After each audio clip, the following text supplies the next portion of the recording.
최근 국토연구원이 발표한 연구 결과에 따르면 전셋값이 1% 상승할 경우 주택 매매 가격은 평균 0.665% 오른다고 합니다. 이러한 연관성을 중심으로 오늘은 주택시장 변동성과 정책 방향에 대해 자세히 알아보겠습니다. 1. 연구 결과 핵심 요약.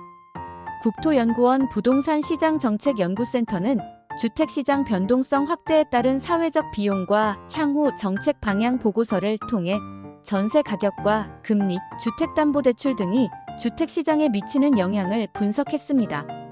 연구 결과에 따르면 전세 가격이 1% 상승하면 주택 매매 가격은 평균 0.665% 오르고 전세 끼고 집을 사는 갭 투자 비중이 1% 증가할 경우 매매가는 약 0.148% 오른다고 분석했습니다. 즉, 전세값 상승이 곧바로 매매 가격 상승으로 이어질 수 있다는 뜻입니다. 지역별 영향 차이. 이러한 영향은 수도권에서 더욱 뚜렷하게 나타났습니다. 수도권은 지방보다 주택담보대출의 영향력이 약 500크며 전세값 변동에 따른 집값 변동도 훨씬 크게 나타난다고 합니다. 특히 전세 가격 변동이 발생한 약 24개월 후부터 매매 가격에 영향을 미치며 그 영향은 최대 48개월까지 지속된다는 분석도 포함되어 있습니다. 3. 변동성의 사회적 비용. 국토연구원은 주택시장 변동성이 커질수록 갭 투자와 투기, 가격 급등과 급락, 금융 불안정 등 사회적 비용이 크게 발생한다고 지적했습니다. 이를 완화하기 위해 실수요자 중심의 정책 유도와 함께 대출제도 개선, 정보 시스템 도입 등이 필요하다고 강조했습니다. 4. 변동성 완화 정책 제안. 이번 보고서에서 국토연구원이 제안한 주요 변동성 완화 정책은 다음과 같습니다. 실수요자 중심의 정책 모기지 운영. 금리 및 경기 상황에 따라 유연한 DSR 총 부채 원리 금상환 비율 규제 운영. 전세값에 따른 적정성 평가 시스템 도입. 소비자물 가지수 CPI의 주택 매매 가격을 반영. 프로젝트 파이낸싱 PF 구조 개선. 이러한 정책들은 시장 상황에 따라 유연하게 적용되어야 하며 일률적인 규제가 아닌 탄력적 운영이 핵심이라고 설명했습니다. 5. 정부의 DSR 관련 방안.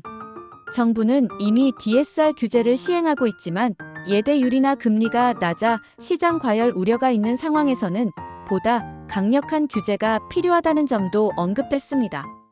반대로 경기 위축기에는 대출 기준을 완화해 시장 흐름을 안정시키는 방향으로 적용해야 한다는 의견도 제시되었습니다. 6. 전세값 평가 시스템의 필요성. 현재는 전세가와 매매가 간의 비율만을 단순 비교하는 경우가 많지만 앞으로는 지역별, 유형별, 시기별 데이터를 분석한 전세값 적정성 평가 시스템 도입이 필요하다고 강조했습니다. 이를 통해 과도한 갭 투자를 방지하고 시장 안정성을 제고할 수 있을 것으로 기대됩니다. 7. PF 시장과 소득 공급.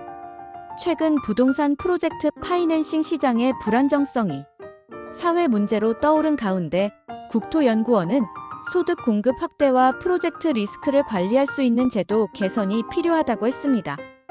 PF 구조를 투명하게 하고 소비자 보호와 시장 안정화가 동시에 가능해야 합니다. 8.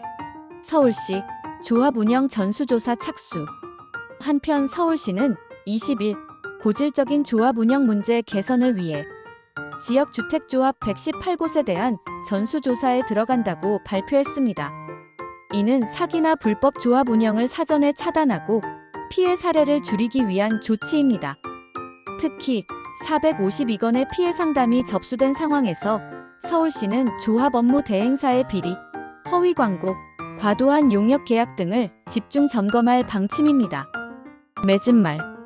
오늘 살펴본 전셋값과 매매가의 상관관계, 그리고 정부 및 서울시의 대응 방안은 앞으로의 부동산 시장을 이해하는 데 중요한 시사점을 줍니다.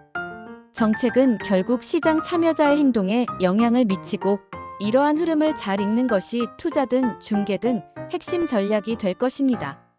앞으로도 부동산 시장의 흐름과 정책 변화에 귀 기울이시길 바랍니다. 구독과 좋아요, 알림 설정도 부탁드립니다.